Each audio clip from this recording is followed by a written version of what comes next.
सनातन मंत्र में आपका स्वागत है। लाइक और सब्सक्राइब करना ना भूलें।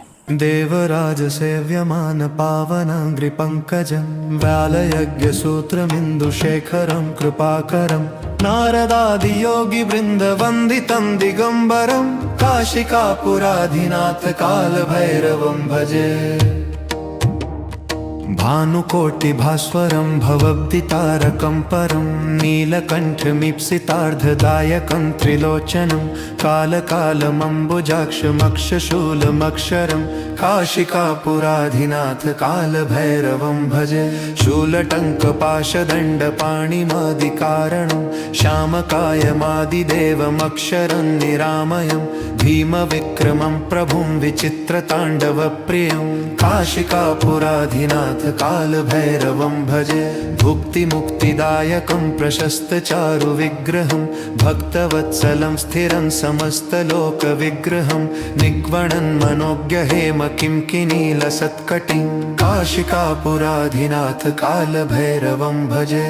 धर्मसेतुपालकं त्वधर्ममार्गनाशकं कर्मपाशमोचकं सुशर्मदायकं विभुं स्वर्णवर्णकेशपाशशोभिताङ्गमण्डलं काशिकापुराधिनाथ कालभैरवं भजे। रत्नपादुका प्रभाभिरामपादयुग्मकं नित्यमद्वितीयमिष्टदैवतं निरञ्जनं मृत्युदर्पनाशनं करालदंष्ट्रमोक्षणं काशिकापुराधिनाथ कालभैरवं भजे। अट्टहासभिन्नपद्मजाण्डकोशसन्ततिं दृष्टिपातनष्टपापजालमुग्रशासनम् अष्टसिद्धिदायकं कपालमालिकाधरं काशिकापुराधिनाथ कालभैरवं भजे। भूतसङ्घनायकं विशालकीर्तिदायकं काशीवासिलोकपुण्यपापशोधकं विभुं नीतिमार्गकोविदं पुरातनं जगत्पतिं काशिकापुराधिनाथ कालभैरवं भजे। कालभैरवाष्टकं पठन्ति ये मनोहरं ज्ञानमुक्तिसाधकं विचित्रपुण्यवर्धनं शोकमोहलोभदैन्यकोपतापनाशनं ते प्रयान्ति कालभैरवाङ्घ्रिसन्निधिं ध्रुवं। देवराजसेव्यमान पावनाङ्घ्रिपङ्कजं व्यालयज्ञसूत्रमिन्दुशेखरं कृपाकरं नारदादियोगिवृन्दवन्दितं दिगम्बरं काशिकापुराधिनाथ कालभैरवं भजे। भानुकोटिभास्वरं भवब्धितारकं परं नीलकण्ठमीप्सितार्धदायकं त्रिलोचनं कालकालमम्बुजाक्षमक्षशूलमक्षरं काशिकापुराधिनाथ कालभैरवं भजे। शूलटङ्कपाशदण्डपाणिमादिकारणं श्यामकायमादिदेवमक्षरं निरामयं भीमविक्रमं प्रभुं विचित्रताण्डवप्रियं काशिकापुराधिनाथ कालभैरवं भजे। भुक्तिमुक्तिदायकं प्रशस्तचारुविग्रहं भक्तवत्सलं स्थिरं समस्तलोकविग्रहं निग्वणन् मनोज्ञहेम किंकिनीलसत्कटिं काशिकापुराधिनाथ कालभैरवं भजे।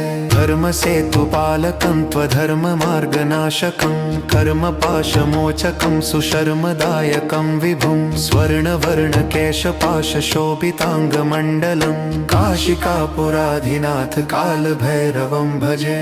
रत्नपादुका प्रभाभिरामपादयुग्मकं नित्यमद्वितीयमिष्टदैवतं निरञ्जनं मृत्युदर्पनाशनं करालदंष्ट्रमोक्षणं काशिकापुराधिनाथ कालभैरवं भजे। अट्टहासभिन्नपद्मजाण्डकोशसन्ततिं दृष्टिपातनष्टपापजालमुग्रशासनम् अष्टसिद्धिदायकं कपालमालिकाधरं काशिकापुराधिनाथ कालभैरवं भजे। भूतसङ्घनायकं विशालकीर्तिदायकं काशीवासिलोकपुण्यपापशोधकं विभुं नीतिमार्गकोविदं पुरातनं जगत्पतिं काशिकापुराधिनाथ कालभैरवं भजे।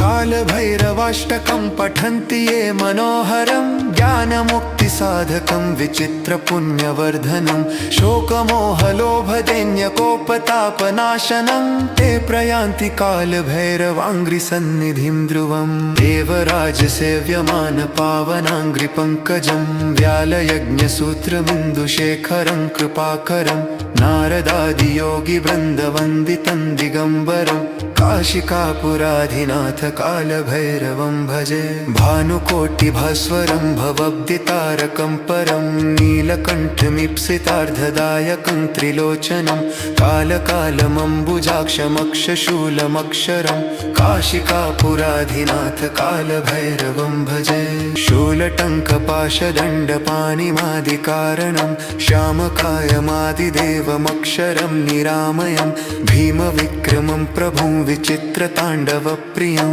काशिकापुराधिनाथ कालभैरवं भजे भुक्तिमुक्तिदायकं प्रशस्तचारुविग्रहं भक्तवत्सलं स्थिरं समस्तलोकविग्रहं निग्वणन् मनोज्ञहेम किंकिनीलसत्कटिं काशिकापुराधिनाथ कालभैरवं भजे धर्मसेतुपालकं त्वधर्ममार्गनाशकं कर्मपाशमोचकं सुशर्मदायकं विभुं स्वर्णवर्णकेशपाशशोभिताङ्गमण्डलं काशिकापुराधिनाथ कालभैरवं भजे रत्नपादुकाप्रभाभिरामपादयुग्मकं नित्यमद्वितीयमिष्टदैवतं निरञ्जनं मृत्युदर्पनाशनं करालदंष्ट्रमोक्षणं काशिकापुराधिनाथ कालभैरवं भजे अट्टहासभिन्नपद्मजाण्डकोशसन्ततिं दृष्टिपातनष्टपापजालमुग्रशासनम्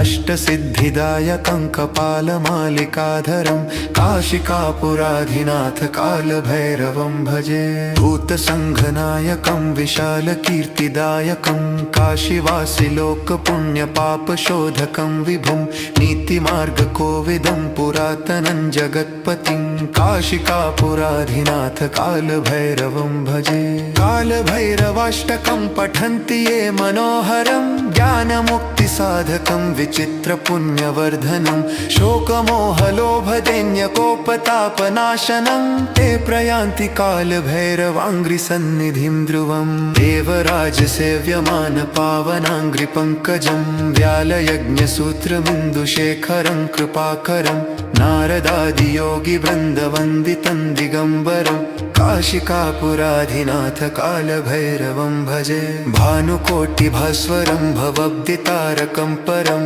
नीलकण्ठमीप्सितार्धदायकं त्रिलोचनं कालकालमम्बुजाक्षमक्षशूलमक्षरं काशिकापुराधिनाथ कालभैरवं भजे शूलटङ्कपाशदण्डपाणिमादिकारणं श्यामकायमादिदेवमक्षरं निरामयं भीमविक्रमं प्रभुं विचित्रताण्डवप्रियं काशिकापुराधिनाथ कालभैरवं भजे भुक्तिमुक्तिदायकं प्रशस्तचारुविग्रहं भक्तवत्सलं स्थिरं समस्तलोकविग्रहं निग्वणन् मनोज्ञहेम किंकिनीलसत्कटिं काशिकापुराधिनाथ कालभैरवं भजे धर्मसेतुपालकं त्वधर्ममार्गनाशकं कर्मपाशमोचकं सुशर्मदायकं विभुं स्वर्णवर्णकेशपाशशोभिताङ्गमण्डलं काशिकापुराधिनाथ कालभैरवं भजे रत्नपादुकाप्रभाभिरामपादयुग्मकं नित्यमद्वितीयमिष्टदैवतं निरञ्जनं मृत्युदर्पनाशनं करालदंष्ट्रमोक्षणं काशिकापुराधिनाथ कालभैरवं भजे अट्टहासभिन्नपद्मजाण्डकोशसन्ततिं दृष्टिपातनष्टपापजालमुग्रशासनम् अष्टसिद्धिदायकं कपालमालिकाधरं काशिकापुराधिनाथ कालभैरवं भजे भूतसङ्घनायकं विशालकीर्तिदायकं काशीवासिलोकपुण्यपापशोधकं विभुं नीतिमार्गकोविदं पुरातनं जगत्पतिं काशिकापुराधिनाथ कालभैरवं भजे। भजे कालभैरवाष्टकं पठन्ति ये मनोहरं ज्ञानमुक्तिसाधकं विचित्रपुण्यवर्धनं शोकमोहलोभदैन्यकोपतापनाशनं ते प्रयान्ति कालभैरवाङ्घ्रिसन्निधिं ध्रुवम् देवराजसेव्यमान पावनाङ्घ्रिपङ्कजं व्यालयज्ञसूत्रमिन्दुशेखरं कृपाकरं नारदादियोगिवृन्दवन्दितं दिगम्बरं काशिकापुराधिनाथ कालभैरवं भजे भानुकोटिभास्वरं भवब्धितारकं परं नीलकण्ठमीप्सितार्धदायकं त्रिलोचनं कालकालमम्बुजाक्षमक्षशूलमक्षरं काशिकापुराधिनाथ कालभैरवं भजे शूलटङ्कपाशदण्डपाणिमादिकारणं श्यामकायमादिदेवमक्षरं निरामयं भीमविक्रमं प्रभुं विचित्रताण्डवप्रियं काशिकापुराधिनाथ कालभैरवं भजे भुक्तिमुक्तिदायकं प्रशस्तचारुविग्रहं भक्तवत्सलं स्थिरं समस्तलोकविग्रहं निग्वणन्मनोज्ञहेम किंकिनीलसत्कटिं काशिकापुराधिनाथ कालभैरवं भजे धर्मसेतुपालकं त्वधर्ममार्गनाशकं कर्मपाशमोचकं सुशर्मदायकं विभुं स्वर्णवर्णकेशपाशशोभिताङ्गमण्डलं काशिकापुराधिनाथ कालभैरवं भजे रत्नपादुका प्रभाभिरामपादयुग्मकं नित्यमद्वितीयमिष्टदैवतं निरञ्जनं मृत्युदर्पनाशनं करालदंष्ट्रमोक्षणं काशिकापुराधिनाथ कालभैरवं भजे अट्टहासभिन्नपद्मजाण्डकोशसन्ततिं दृष्टिपातनष्टपापजालमुग्रशासनम् अष्टसिद्धिदायकं कपालमालिकाधरं काशिकापुराधिनाथ कालभैरवं भजे भूतसङ्घनायकं विशालकीर्तिदायकं काशीवासिलोकपुण्यपापशोधकं विभुं नीतिमार्गकोविदं पुरातनं जगत्पतिं काशिकापुराधिनाथ कालभैरवं भजे कालभैरवाष्टकं पठन्ति ये मनोहरं ज्ञानमुक्तिसाधकं विचित्रपुण्यवर्धनं शोकमोहलोभदैन्यकोपतापनाशनं ते प्रयान्ति कालभैरवाङ्घ्रिसन्निधिं ध्रुवम् देवराजसेव्यमान पावनाङ्घ्रिपङ्कजं व्यालयज्ञसूत्रमिन्दुशेखरं कृपाकरं नारदादियोगिवृन्दवन्दितं दिगम्बरं काशिकापुराधिनाथ कालभैरवं भजे भानुकोटिभास्वरं भवब्धितारकं परं नीलकण्ठमीप्सितार्धदायकं त्रिलोचनं कालकालमम्बुजाक्षमक्षशूलमक्षरं काशिकापुराधिनाथ कालभैरवं भजे